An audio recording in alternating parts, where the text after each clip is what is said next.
Did you know people can water fast for 3 days straight? Sure.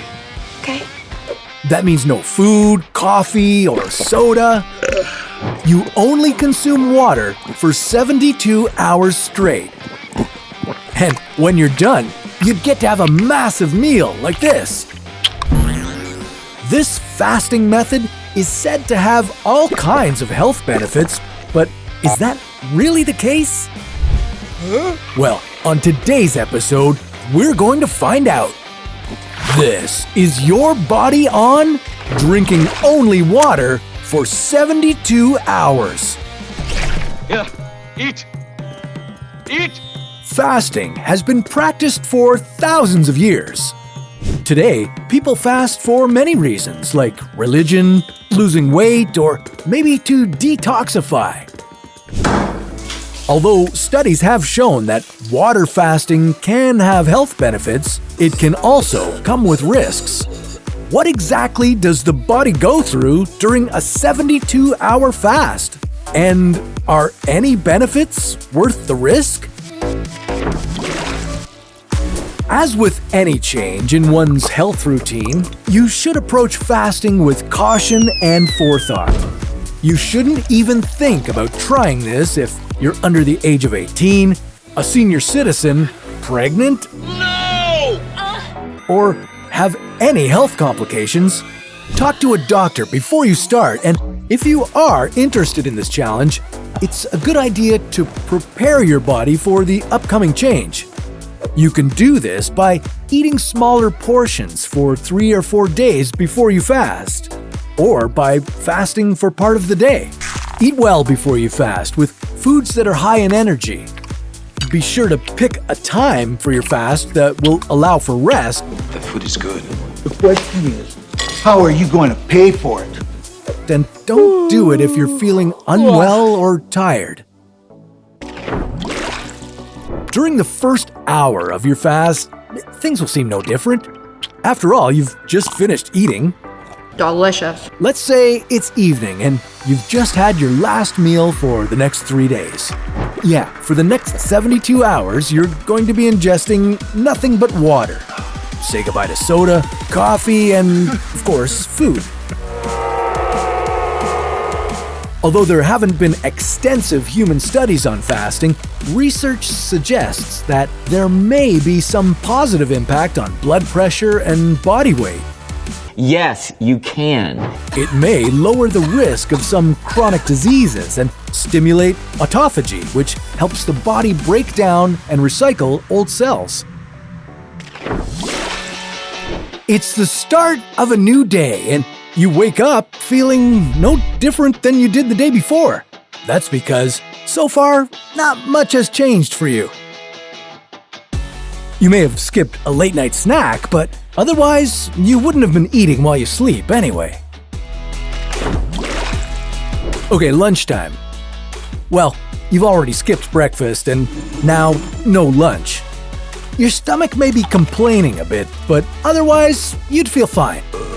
What's important is that you make sure you continue to drink water throughout the day. You should be drinking more water than usual, at least 2 to 3 liters. Typically, you'd be getting a lot of your daily fluid intake from the foods you eat, so you'll need to make up for that with more water. Dinner time. Surprisingly, you may not be feeling as hungry as you might expect, even though for the last 24 hours, you've deprived your body of the fuel it needs. But be careful. Not eating may cause you to feel tired. You'll be low on energy, so be sure to conserve it. No intensive exercise and avoid operating heavy machinery or driving. During the last 2 days, any weight you've lost has likely been in the form of water weight and carbohydrates and not actual fat loss. But now that those have been depleted, your body will look to its fat deposits for energy. This is where weight loss will happen. Depleting your body's energy reserves will now force it to recycle older immune cells, triggering the immune system to produce new white cells. These lymphocytes are a key component of your immune system. Although it's not a full reset, it's like giving your immune system a good spring cleaning.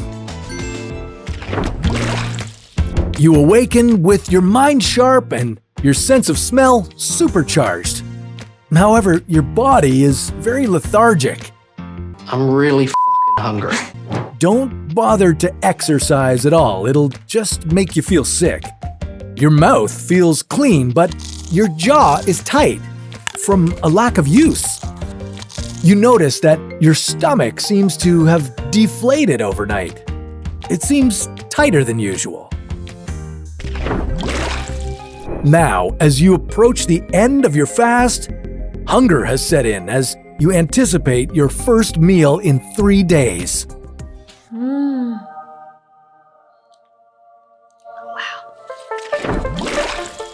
Okay, you've made it to the end of the fast. Now it's time to chow down. You may be craving a giant burger with a massive plate of fries, but at this point, that wouldn't be the best option for you.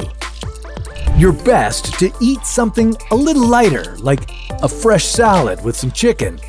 You need to give time for your stomach to settle, otherwise you'll make yourself sick. But regardless of what you eat, you'll notice your stomach will start to bloat more, and you'll feel the sudden urge to use the toilet. Okay, so you managed to make your way through this challenge. Research has shown that there may be some positive effects that are the result of fasting. Some studies have shown fasting might help with things like diabetes and potentially delay aging. But there's lots of risks as well, including nutrient deficiencies, blood pressure changes, and dehydration. So if you want to try something like this, talk to a doctor or medical professional beforehand. Okay, now that we've put our body through that grueling test, let's kick it into overdrive and put it in the ultimate distress. Let's find out what happens when you're in a coma on another episode of Your Body On.